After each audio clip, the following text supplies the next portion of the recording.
Bonjour à tous chers mortels, c'est Dragna, on se retrouve avec un dernier arc. Oui, ça fait très longtemps que j'en ai pas fait pour ceux qui découvrent cette émission. En gros, je parle de la fin des mangas, à mon avis final sur le manga. Je fais les avis manga où je parle du début, les lectures manga où je parle de la suite et les derniers arcs quand je dois parler de la toute fin. Ça fait très longtemps et je pense que je vais essayer d'en faire quand même de temps en temps. Parce que ça m'avait manqué et là j'avais furieusement envie de le faire pour Good Ending que j'ai totalement fumé. Mais il y a quand même beaucoup de choses à dire dessus. Alors ça va être une vidéo bien plus longue que d'habitude, ça se voit dans le timing, même si je sais pas combien de temps ça a duré, je pense qu'on va être pas loin des 20 minutes à mon avis. Je précise que la première partie sera sans spoil, donc vous pouvez totalement regarder sans vous faire spoiler ce qui va se passer. Et après il y aura une partie spoil, mais je vous préviens, c'est quand on attaque. Good Ending, c'est un manga fait par Sasuga Kei, c'est un shonen tranche de vie comédie. Pour l'histoire de base, nous suivons Seiji, un jeune lycéen totalement classique, ultra timide, ultra réservé, qui n'a pas du tout l'habitude des femmes, mais qui est amoureux de Sho, une jeune fille qui est dans un club de tennis.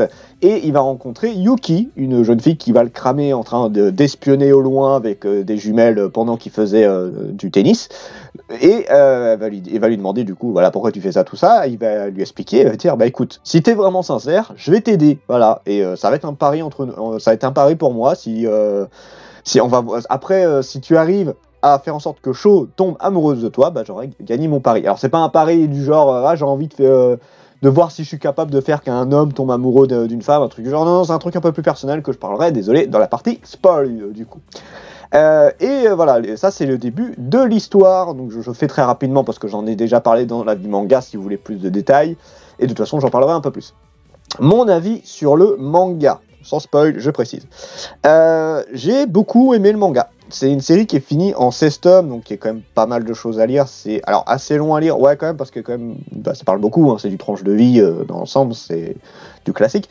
J'ai beaucoup aimé, il y a énormément de personnages qui se sont développés sur le fil des 16 tomes. Beaucoup de choses à dire. Attends, on va essayer de faire crescendo. Alors, je vais commencer par l'histoire de base. L'histoire, c'est plutôt bien enchaîné. Il y a truc que je peux reprocher au manga, c'est le côté un peu, les gens sont extrêmement indécis. Alors je sais que c'est un peu habituel de ce genre de comédie, qu'on a habituellement, tranche de vie, tout ça. Mais là, le truc, c'est que des fois, ça devient un peu lourd. Tu sais, c'est genre, ah, je sors avec toi. Ah, mais finalement, non, je peux pas parce que telle chose. Après, ah, bah, je ressors avec toi. Ah, mais non, finalement, non, je peux pas. Ou alors, je sors avec une autre fille. Ah, mais non, je peux pas parce que finalement, j'aime l'autre. Au bout d'un moment, c'est un peu lourd, tu vois. Alors, le manga ne va pas trop loin non plus, disons que ça, en fait le truc que j'avais reproché c'est que ça s'enchaîne très vite, genre je te donne une connerie, à un moment tel personnage sort avec une fille, c'est pas forcément l'héros, hein, ça peut être un autre, et genre après, mais allez, un ou deux tomes après, ah finalement non, je change. Mais mec, il y a des raisons hein, derrière, mais t'es en mode, mais putain, Sardec. Et pareil, les personnages qui souvent sont en mode ah non finalement tu sais genre ils se mentent à eux-mêmes pour essayer de pas blesser la personne en face, mais des fois ça en devient ridicule en mode mais toi quand tu lis t'es intérieurement t'es en mais arrête putain s'il te plaît je vous jure des fois on n'en peut plus, c'est horrible. En fait c'est ça un peu que j'ai reproche au manga, c'est que des fois ça va un peu trop loin dans ce genre de délire. Il y a quand même un bon cheminement dans tout ce qui se passe, j'ai aucun problème avec ça. Et c'est surtout, en fait, le gros point fort du manga, c'est les personnages. Beaucoup de personnages ont très bien évolué. Certains ont mis beaucoup de temps à bien évoluer, j'ai envie de te dire. D'autres n'ont pas du tout évolué, mais j'ai envie de te dire, c'était voulu pour certains. Mais on a quand même beaucoup de personnages qui sont partis de pas grand-chose et qui ont vraiment beaucoup changé. Je prends Seiji qui a énormément changé par rapport au tout début. Un autre exemple, on a aussi un truc qui me fait marrer, c'est Kono, un personnage qui était assez lambda, c'est le mec, ça c'est un des amis de Seiji qui fait du baseball. Ça faisait partie des personnages assez random et qui a quand même pas mal évolué au fur et à mesure. Et d'autres qui n'ont pas beaucoup évolué, genre Izumi, qui était un petit peu le beau gosse du début, mais en fait, qui avait pas besoin de tant évoluer que ça. Bon, il a un tout petit peu changé au fur et à mesure, surtout vis-à-vis d'une personne, mais il est toujours resté fidèle à lui-même. Et il avait déjà un caractère en or, je trouve, ce personnage-là. C'est-à-dire, c'est celui qui est le plus droit dans ses bottes. C'est-à-dire c'est un des rares qui a pas beaucoup changé dans ses idées, mais ses idées étaient toujours bonnes, je trouve, et c'est celui qui a gardé le plus souvent son sang-froid. Voilà, c'est pour vous donner quelques exemples, hein. Mais les personnages, si je prends les principaux, c'est-à-dire Seiji, Yuki, Sho, Izumi, Risa, Eri et Kono, alors il y en a d'autres bien évidemment, mais qui sont un peu plus obsolètes, Je prends ceux-là principalement hein, parce que y a Toru, il y a Riko, il y a Yusa, c'est beaucoup de personnages différents, mais là je prends vraiment les principaux. Il y a quand même eu beaucoup de changements. Mais je prends si je prends Risa, c'est une qui évolue beaucoup plus tard, mais qui a quand même une évolution que je trouve assez intéressante. Chaque personnage a quand même quelque chose qui fait qu'on accroche vraiment très bien. J'ai énormément aimé l'évolution des personnages. Le dessin, j'ai absolument rien à dire, ça évolue très bien. Je veux dire, c'était déjà très beau de base, mais alors plus on avance, plus c'est beau. On a vraiment des dessins, et souvent en plus, le manga te fait très souvent c'est des doubles pages, ou alors tu sais, à chaque mi-chapitre, tu vas avoir une super belle image, ou une image un peu olé olé. Alors, le manga ne va pas trop d'ailleurs dans le ecchi et le fan service, si je peux appeler ça comme ça, parce que c'est souvent tu sais, sur les pages de chapitres, où là à la limite effectivement c'est le moment où tu peux te le permettre un petit peu de fantaisie. Mais ça va, ça reste assez soft dans l'ensemble. Le manga est très adulte, c'est le truc. Mais j'aime bien, en fait, j'ai beaucoup aimé ce côté-là, c'est que c'est pas un manga que je conseillerais forcément, tu sais, à des ados ou dans des mangas habituels, genre We Neverland, ce genre de truc-là. Là, je trouve Good Ending est beaucoup plus adulte dans sa façon de penser, dans l'évolution des personnages. Là, on a vraiment des relations d'adultes. Voilà. Même si c'est des lycéens en fac, c'est des personnes qui vont vraiment changer au fur et à mesure et qui sont beaucoup plus matures dans certaines choses. Pas forcément dans tout, mais là vraiment on a une plus grosse maturité, je trouve, sur beaucoup de sujets. Ça c'est un truc que j'avais énormément aimé. Donc la vie sans spoil est un peu plus court, hein. Je vais beaucoup plus développer sur la vie avec spoil. Pour ce qui est du coup, est-ce que j'ai beaucoup aimé le manga pour pas que vous tapez la partie... Si vous voulez pas vous taper la partie spoil, je vous donne mon avis. Je vous le conseille très fortement. Pour avoir lu les 16 tomes, c'est une série que j'ai énormément aimé. Il a son petit défaut de ouais, voilà, ça, tu fais tel truc, je vais changer d'avis, voilà, non, mais je le fais parce que c'est pour ton bonheur. Voilà, il y a 2-3 trucs qui cassent les couilles là-dessus. Mais au final, on a une fin qui est très belle. Bon, honnêtement, il y a des trucs où il y a un truc que je me doutais quand tu lis le manga, et je pense que beaucoup de gens vont s'en douter quand vous allez commencer si vous commencez le manga. Tu te dis, il va se passer ça à la fin. Et ouais, effectivement, c'est le genre de truc que tu te doutais. Maintenant, c'est vrai que le cheminement pour arriver à cette fin, je ne m'y attendais pas du tout. Il y a eu beaucoup de choses où j'étais beaucoup surpris sur le manga. Ça a été une très bonne découverte et je vous le conseille très fortement. Maintenant, attention, on attaque la partie spoil. Donc là, je vais dire beaucoup de choses très importantes sur le manga, donc si vous ne voulez pas savoir ce qui se passe ensuite, arrêtez-vous là. Vous êtes prévenus, voilà. Si vous continuez, c'est votre problème, c'est plus le mien. Alors, partie spoil, pour l'histoire, je refais dans l'ordre, mais là je le détaille beaucoup plus. Pour l'histoire, donc on attaque Seiji qui voulait à la base sortir avec Sho, Yuki qui va l'aider à faire en sorte qu'il sorte avec elle, chose qui va arriver au bout d'un moment, il va pouvoir... oui, non, c'est-à-dire qu'à un moment donné, en fait, on a Sho qui va rencontrer un de ses ex, un de ses ex. Enfin, c'est pas vraiment un de ses ex, c'est un mec avec qui elle était ultra amoureuse, et en fait, le mec a été un gros connard. Et le truc, c'est que à un moment donné, il va revenir en mode oh vas-y, j'ai besoin d'être consolé, viens vers moi, vas-y, tu m'arranges bien, tu vois. Bon, Seiji, ça va un peu le foutre mal. Yuki va être un petit peu là pour la réconforter. Alors, ça va pas être encore en grosse relation, ça va arriver un peu plus tard. En fait, Seiji va beaucoup switcher entre Yuki et Sho, parce que Yuki, au début, c'était juste une amie qui va l'aider par rapport à Sho, donc ça va devenir une très bonne amie, mais au fur et à mesure, il va avoir des sentiments pour elle. Et c'est la chose qu'on se doutait. C'est la chose, d'ailleurs, ça je le dis tout de suite, c'est la chose qui se passe à la fin. Il finit avec Yuki. Mais vraiment, en fait, t'avais un gros partage, parce que à la base, il est réellement amoureux de Sho, et en fait, au fur et à mesure, il est tombé en fascination et en admiration totale sur Yuki. Yuki qui a un passé vraiment horrible, au passage. Horrible. C'est un passage de sa vie en particulier qui est vraiment atroce, et j'en parlerai un petit peu après. Et du coup, voilà, ça va beaucoup switcher entre les deux, c'est-à-dire qu'il a un amour sincère pour Sho, mais malheureusement, un amour plus fort va naître vis-à-vis de Yuki. Et c'est ça qui va un peu foutre le mal sur Seiji, c'est que c'est pas le mec qui veut profiter des deux filles, c'est vraiment... Le problème, c'est qu'il était vraiment amoureux de Sho, sauf que l'amour de Yuki était beaucoup plus fort, et c'est un petit peu compliqué. Donc, au bout d'un moment, il va sortir avec Sho, mais il va se séparer parce que, malheureusement, il pense trop à Yuki, et pourtant, il va quand même faire beaucoup d'efforts pour essayer de faire en sorte que ça reste à la normale. Même Yuki, même si Yuki a quand même des défauts dans le sens, elle a pas arrêté de changer d'avis parce qu'elle voulait pas que Seiji soit en mal, elle voulait pas que ça aille trop loin à des moments parce qu'elle se disait putain il faut que Sho puisse être avec lui, tout ça. Il y a plein de moments où elle s'est mis une balle dans le pied, tu vois. J'étais en PLS pour elle des fois. Quitte à ce qu'elle a ça la torture, hein, parce que clairement, dès qu'elle était toute seule, elle était en larmes par rapport à tout ça, parce qu'elle aussi, elle se rendait compte qu'elle était amoureuse de lui, parce qu'ils sont sortis pendant un petit temps, Après, elle s'est séparée parce qu'elle s'est rendue compte que son passé la torturait trop. Pour donner, en gros, par rapport à Yuki, quand elle était au collège, si je dis pas de bêtises, à un moment donné, elle sortait avec son ami d'enfance, donc un mec qu'elle était amoureux, et en fait, quand ils ont couché ensemble, des mecs en ont profité pour filmer la scène. Et en fait, pendant très longtemps, elle a cru que donc c'est Toru, le nom du mec, a cru que ça venait de lui. Donc ça l'a totalement détruit et elle est partie de la région pour venir là où elle est actuellement. Je sais plus si c'est pas Tokyo, je crois pas, c'est pas loin en tout cas. Donc voilà, elle est partie de Nagato, si je dis pas de conneries, et elle est revenue dans une autre ville pour oublier son passé. Sauf que son passé la torture toujours. Au moment où Seiji et Yuki devaient faire l'emmener au 7e ciel, disons qu'elle est restée traumatisée de ce qui s'est passé, ce qui se comprend totalement. Et du coup, ça a un petit peu foutu le mal dans leur situation, puisque Seiji est un peu en mode j'essaie de faire en sorte que ça se passe bien, mais Yuki, ça la torture quand même. Voilà. C'est un petit peu le résumé des deux personnages vis-à-vis de ça. Donc, pour l'histoire, je le redis, là, on a pareil, donc Seiji, Yuki, j'en ai pas mal parlé, excusez-moi, Sho. Sho, c'est un personnage, elle, qui est un petit peu en mode spectateur, c'est-à-dire qu'elle va tomber amoureuse de Seiji, mais en même temps, elle est amoureuse de son ancien mec. Et du coup, c'est un peu le principe pareil que Seiji Yuki et Seiji Sho, donc ça va être un petit peu partagé, mais là, elle est vraiment en mode le petit chiot qui sait plus quoi faire. C'est un petit peu, ouais, Sho, je la considère comme un petit chiot.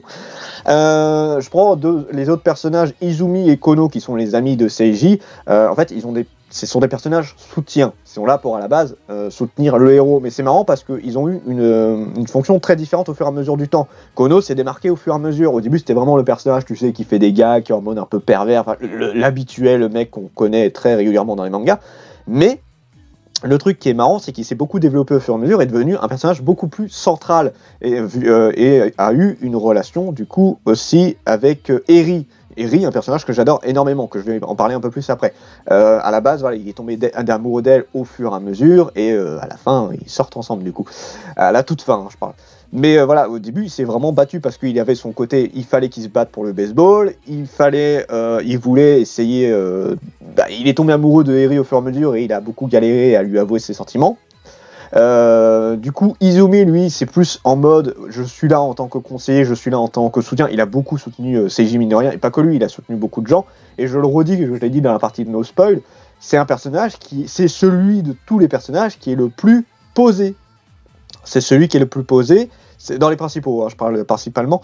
C'est celui qui est le plus posé, c'est celui qui est le plus calme, et c'est celui qui appréhende le plus bien les situations, j'ai envie de te dire. Je vous prends un exemple tout con. À un moment donné, Seiji et Yuki s'étaient séparés. Ça a totalement détruit Seiji et il est allé se réfugier. C'est Yusa, une fille qu'il a croisée un petit peu par hasard. Si je dis pas de bêtises, il l'a croisée dans une galerie. Ouais, c'est ça, si je dis pas de conneries. Et en fait, il va rester chez elle pendant un temps. Et à un moment donné, Yuki, Sho et d'autres personnes vont arriver dans cet appartement. Je crois pas que Sho était là. Je crois que de mémoire, il y avait Kono, Eri, Izumi, Yuki qui sont arrivés dans l'appartement, l'ont vu avec une autre fille. Tout de suite, ils se sont dit, c'est bon, il est allé baiser avec une autre fille. Eux, ils se sont inquiétés comme c'est pas possible, alors que pas du tout. Le mec était en PLS total. Et Izumi, c'est le seul qui l'a pas jugé vis-à-vis de ça parce que il était en mode, mais jugez pas alors que vous êtes pas au courant de ce qui s'est réellement passé. La scène faisait croire à ça. Finalement, non, il n'en est rien. Et d'ailleurs, c'est un truc que je pourrais reprocher à pas mal de personnages, excepté Izumi, c'est que beaucoup sont un peu en mode, on voit quelque chose, forcément, il s'est passé ça. Les mecs, réfléchissez un minimum. Je veux bien que vous ayez des soupçons si vous ayez vu quelque chose, mais essayez de savoir un peu plus, parce que là, il y a beaucoup de fois où genre, il se passe un petit truc, je prends l'exemple que je vous ai donné, ça y est, c'est sûr à 100%, il s'est passé ça. Du coup, c'est la galère pour le héros ou un autre personnage pour expliquer le quiproquo. Ça, c'est un truc qui arrive très souvent dans le manga, d'ailleurs. Mais Izumi, en fait, j'ai beaucoup aimé ce personnage. Il n'a pas énormément évolué, on le voit quand même pas mal, mais en fait, chaque fois qu'il est là, il te donne un putain de bon conseil, et c'est toujours le mec qui fait en sorte que ça se passe bien, tu vois. C'est un peu le moine Shaolin derrière toi, c'est l'ombre derrière toi, en mode « Tout va bien se passer, Seiji, mon poté ».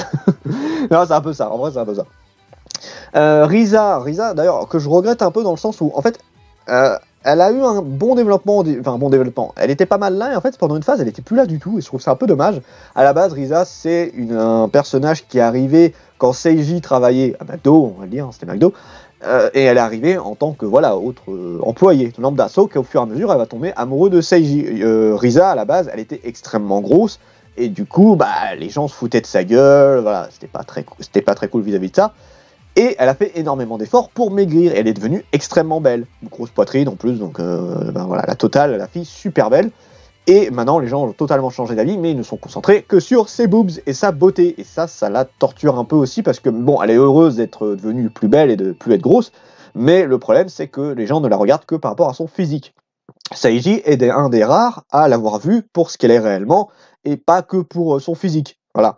Donc Risa va tomber totalement amoureux de lui et va tenter de sortir avec lui. Sauf que ça va pas super bien se passer dans le sens où c'est pas de la faute de Risa, c'est plus que en fait elle va tenter des trucs mais jamais au bon moment. C'est-à-dire qu'à chaque fois Seiji il est torturé soit par Yuki soit par Sho. Donc à chaque fois c'est jamais le bon moment et Risa s'en prend plein la gueule. C'est un truc que je trouve un peu dommage pour elle parce qu'elle est super mignonne, super gentille. Elle est très maladroite mais elle est pas méchante du tout et c'est un personnage que j'avais beaucoup apprécié. Le problème, c'est qu'elle s'est pas beaucoup développée à un certain moment. C'est surtout à la fin, en fait, qu'elle s'est énormément développée quand Seiji est allé sauver Yuki de Toru. Ça, j'en parlerai un peu après. Là où elle s'est montrée beaucoup plus forte. Et surtout à la fin du manga, quand tu vois les personnages beaucoup plus tard, tu sens qu'elle a énormément changé et évolué. Et ça, c'est un truc qui était super cool. Izumi, d'ailleurs, l'a énormément aidé là-dessus. C'est un truc, là, il n'y a pas de problème là-dessus. Izumi, d'ailleurs, sort avec elle plus tard. Donc là, j'ai fait Seiji, Yuki, Sho, Izumi, Risa et Rikono. J'ai fait presque tout le monde. C'est toujours lié à l'histoire, hein, donc je vais parler un peu plus des personnages. J'en parlais de 3 autres juste après. Donc là, je vous ai parlé des principaux. Donc par rapport à l'histoire, on a une bonne évolution par rapport à tous les personnages. On a une histoire qui évolue dans le bon sens, surtout Seiji qui évolue extrêmement bien. Donc là, je parle sur les personnages. Je pars sur la catégorie personnage. Seiji évolue très bien. C'est-à-dire que vraiment, au début, on a le personnage ultra timide, ultra coincé, qui sait pas quoi faire et qui va vraiment grandement évoluer jusqu'à devenir un autre homme à la fin. C'est plus du tout le même homme à la fin. Ça, c'est le truc que j'attendais. Je me demandais s'il allait évoluer. Il a évolué, il n'y a pas de problème. Yuki, c'est un personnage que je trouve le plus travaillé, en fait. Alors, elle est extrêmement torturée, il y a beaucoup de choses où tu te dis des fois, putain, mais femme, fille, meuf, ce que vous voulez, s'il te plaît, bouge-toi le cul, fais quelque chose. C'est vrai que là-dessus, il y a des moments où elle est un peu casse-couille, mais c'est le personnage que je trouve le plus attachant. C'est celle que je trouvais le mieux travaillée, c'est celle que enfin, le mieux travaillé, c'est un grand mot, mais c'est celle que j'appréciais le plus. Voilà, je vais résumer à ça, c'est celle que j'appréciais le plus. Est-ce qu'elle a évolué? Oui, mais elle a quand même beaucoup de choses qui l'a torturée, dans le sens où elle a son passé douloureux vis-à-vis de Toru, elle a ses parents qui l'ont aidé en grande partie, mais au bout d'un moment, son père a un peu pété un câble et l'a un peu séquestré, j'ai envie de dire ça. Donc voilà, il y a eu beaucoup de choses qui fait que Yuki, elle a eu beaucoup de mal à se détacher du passé. C'est ça en fait qui l'a bloqué, c'est que Yuki c'était un personnage qui était déjà bien développé de base, mais son passé l'a énormément torturé. Et j'ai envie de dire c'est un peu normal. Mais en fait on a quand même un bon dénouement avec elle et c'est ça qui compte au final. Sho, en fait elle m'a un peu pété les noix pour beaucoup de choses. Je vous le dis, c'est la fille un petit peu trop manipulable. C'est la fille très manipulable, c'est la fille qui sait pas vraiment ce qu'elle veut, qui est pleine d'énergie, qui est toute mimi, tout ce que tu veux, mais qui est là en mode petit chiot à réconforter et qui donne pas vraiment son avis en fait. Sho, c'est pas le personnage que je trouve ultra charismatique. C'est un personnage qui est là, mais voilà, là pour vous donner ce qui s'est passé, à un moment, elle est sortie avec, elle devait sortir avec Seiji, elle est ressortie avec son ancien, son ex là. Après, quand l'autre s'est barré, Seiji l'a récupéré. Après, ils se sont reséparés. Et finalement, malgré le fait que son ex est un gros connard, elle est quand même finie par sortir avec lui. Et ils ont même fait des gosses. Ça me fout un peu mal au cul. Surtout que, alors, je sais que le mec a voulu se faire pardonner et tout. Mais clairement, moi, je trouve que ça a été un connard jusqu'au bout. Voilà, je n'ai pas du tout aimé ce mec-là. Après, voilà, c'est l'avis de Sho là-dessus. Donc, c'est pas un personnage que j'ai énormément apprécié, Sho. Et que je trouve qu'il y a une évolution. Je m'en fous un peu en vrai. Izumi, je le redis, pour moi, c'est l'ombre, le moine Shonin qui est derrière toi à te donner des conseils. C'est un personnage qui n'a pas beaucoup évolué, mais qui était parfait dès le début, je trouve. Pas très présent, et qui est devenu de plus en plus présent, mais à chaque fois qui est là à te donner des bons conseils. C'est, voilà, je le redis, c'est le maître que tu as dans les jeux vidéo, c'est Tortue Génial, non moins pervers, tout ça. D'ailleurs, au début, il m'agaçait un peu, parce que c'est le beau gosse qui attire toutes les filles, ce genre de truc-là, mais finalement qui a quand même un très grand cœur, et ça j'ai beaucoup aimé, le personnage est génial. Izumi, c'est clairement, je mets Yuki et Izumi juste derrière si vous voulez savoir. Je le redis, Risa, elle, malheureusement, n'a pas eu une évolution très rapide. Elle a évolué vraiment sur la fin, mais moi, en fait, je la trouvais très touchante parce que elle a fait beaucoup d'efforts. Elle a fait vraiment beaucoup d'efforts et à chaque fois, elle s'en est pris plein la gueule. Et ça, c'est quelque chose qui me rendait très triste vis-à-vis d'elle. Alors, certes, elle était très collante. Certes, il y avait des trucs où des fois tu disais c'est pas le bon moment, mais elle pouvait pas le savoir, j'ai envie de te dire. Et c'est très très très dommage pour elle. Heureusement, elle a quand même un très bon dénouement et ça c'est cool. Eri, pareil, un personnage, je la mettrai en troisième position. Eri, c'est un personnage que d'ailleurs j'ai pas beaucoup parlé au passage. Eri, à la base, elle voulait sortir avec un mec ultra beau gosse, tout ça. Et d'ailleurs, elle a changé juste pour lui plaire. Elle voulait même coucher avec Seiji pour perdre sa virginité et faire genre, voilà, je suis une femme qui a de l'expérience, tout ça. Alors qu'en fait, malgré son apparence, c'est une fille qui a énormément de cœur et qui est extrêmement touchante également. C'est un personnage que j'ai adoré. Qui alors, est-ce qu'elle a beaucoup évolué? Oui et non. Disons que elle a un peu changé. Elle s'est plus démarquée au fur et à mesure. Après, elle n'a pas vraiment changé dans le comportement. Elle a toujours eu un caractère enjoué en mode complètement barré.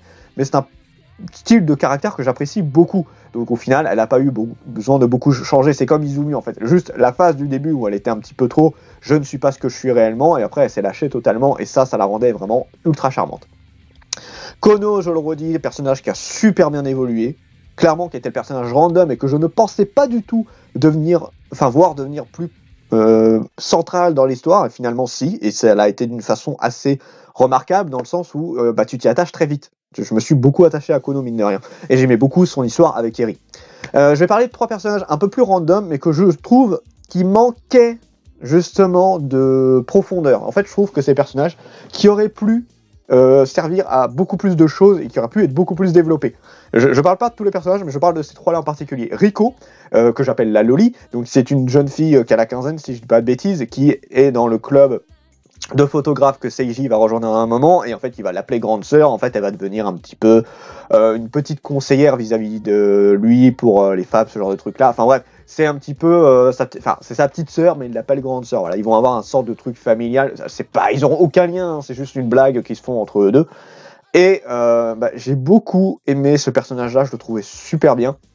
Le problème, c'est qu'il n'a pas été énormément développé. D'ailleurs, au passage, c'est la petite sœur de Toru. Voilà, ça c'est dit. C'est un personnage qui n'a pas été énormément développé. En fait, elle était là, mais sans avoir un gros développement. Et je trouve qu'elle aurait pu beaucoup plus servir que ça. C'est un petit peu dommage. En fait, elle était plus là en mode, elle est drôle. Et en fait, à la fin, elle est venue appuyer un truc par rapport à son frère Toru. Donc d'ailleurs, je reprends Toru. Donc pour rappel, l'histoire de Toru, c'est qu'il sortait avec Yuki quand ils étaient au collège. Il y a eu la fameuse histoire où Yuki a cru qu'il lui a joué un mauvais tour en mode voilà, j'ai fait un pari avec des potes, voir si j'arriverais à te baiser avant la fin de l'année, un truc du genre. Sauf que c'était pas du tout le cas. En fait, alors effectivement, les mecs qui avaient fait le fameux pari, en fait, ils étaient jaloux de Toru parce qu'ils étaient tous amoureux de Yuki quasiment. Et ils ont fait ça pour le piéger, pour être des gros connards, j'ai envie de te dire, les connards habituels que t'as au collège-lycée. Hein. Donc voilà, Toru n'y était pour rien, donc ça effectivement, il a essayé de se faire... En fait, pendant longtemps, il s'est caché, il n'arrivait pas à lui avouer, en plus comme elle s'était barrée, et après il a essayé de la chercher, et il a essayé de se faire pardonner vis-à-vis de ça. J'ai envie de te dire, mec, t'as mis beaucoup de temps à réagir. Alors certes, je sais qu'il est allé à la maison de sa mère, donc à Nagato, mais t'aurais pu la chercher un peu plus. Je trouve qu'il a mis vraiment beaucoup de temps avant de réagir, le mec. Et c'est dommage parce que ça aurait évité beaucoup de problèmes à Yuki, mais en même temps, je pense qu'elle n'en serait pas où elle est sans ça, puisque c'est grâce à ça qu'elle a découvert Seiji, c'est grâce à ça qu'elle a découvert tous les gens qu'elle connaît. De toute façon, je le dis, hein, la vie, il suffit de pas grand-chose pour que ça change. Et ça, je l'ai vécu sur pas mal de trucs. Donc voilà, et Toru, en fait, c'est un personnage qui était un peu en mode rival au début, et en fait, au fur et à mesure, c'est devenu un gros connard, parce que pour lui, Yuki n'a jamais changé. Yuki est telle qu'elle était à l'époque, ce qui n'est pas vrai du tout. Yuki a énormément changé avec les années, elle est devenue plus mature, il y a des trucs sur lesquels elle a changé, et en fait, pour lui, Toru, il est le seul qui peut faire en sorte que Yuki soit heureuse. Voilà, pour lui, Toru, c'est le mec idéal pour elle. Ce qui est totalement faux, parce qu'il va carrément péter un câble et il va la séquestrer à un moment dans une sorte de petite usine abandonnée, en mode tu m'appartiens, il n'y a que moi qui peux te rendre heureux, tout ça. Voilà, c'est le mec qui a totalement pété un câble. Ce personnage-là, en vrai, je trouve qu'il aurait pu être... Alors, bon, le côté je pète un câble, je trouve que c'est moi le meilleur pour toi, tout ça, bon, c'est pas un mauvais dénouement, c'est pas un truc mauvais en soi dans le sens... Enfin si, c'est un connard. Mais je veux dire, c'était une idée intéressante. mais pas assez développé à mon goût. En fait, au début, il était juste là un peu en mode, voilà, je fous le bordel dans le couple entre Seiji et Yuki, et au fur et à mesure, c'est devenu un mec juste pour foutre le bordel, mais il n'a pas eu un gros développement, je trouve, et je trouve ça un peu dommage. Et je finis avec Yusa, moi je l'appelle la perverse, mais elle me fait rigoler en vrai. C'est la jeune fille qui est aussi dans le club de photographie, en fait, qui a recueilli Seiji quand il était au plus mal, quand Yuki s'est séparé de lui. Et en fait, elle était très présente au début dans cette relation, quand il était en PLS, où elle l'a soutenu, elle lui a appris beaucoup de choses, dans le sens où, voilà, malgré les malheurs, malgré ce qu'on a vécu, il y a quand même moyen de voir la lumière. C'est un peu, elle en a chié toute sa vie. Elle a vraiment eu une enfance de merde. Et il y en a qui arrivent à s'en sortir, qui arrivent à voir le bon côté des choses, et d'autres pas. Elle a vu le bon côté des choses, et c'est un personnage que j'apprécie beaucoup, beaucoup, beaucoup. J'ai énormément aimé ce personnage, et en fait, le souci, c'est que justement, elle n'a pas été très présente, et je trouve que ça aurait pu être un énorme soutien pour Seiji, encore plus qu'elle l'a été. En fait, c'est surtout pendant la période où Yuki n'était plus avec lui, où elle était un énorme soutien, et après, elle a été un peu squeezée, et je trouve ça dommage, parce que c'était un personnage vraiment, vraiment bien, mais pas du tout assez travaillé à mon goût. Et c'est très dommage. Je trouvais le personnage super drôle, super attachant, et très très bien travaillé, et au fur et à mesure, ça s'est pété la gueule. On va finir rapidement, donc là on arrive au dessin, je le redis par rapport à, je veux quasiment la même chose, le dessin est super beau, ça évolue très bien, on a pas mal de petits moments où c'est des doubles pages, d'ailleurs on a les doubles pages à la fin où on a Yuki et Seiji qui s'avouent enfin, voilà ça y est c'est décidé, on se met vraiment ensemble, qui est super belle, ça me fait penser un petit peu à Nisekoi où pareil on avait une image qui était sublime par rapport à ça. Et là, c'est un peu pareil. On a vraiment des très très beaux dessins. Les petits trucs avec entre chaque chapitre, où on a des petites images ultra belles. Pareil, c'est du travaillé aux petits oignons. Vraiment des dessins très beaux, très belle histoire, très beau personnage.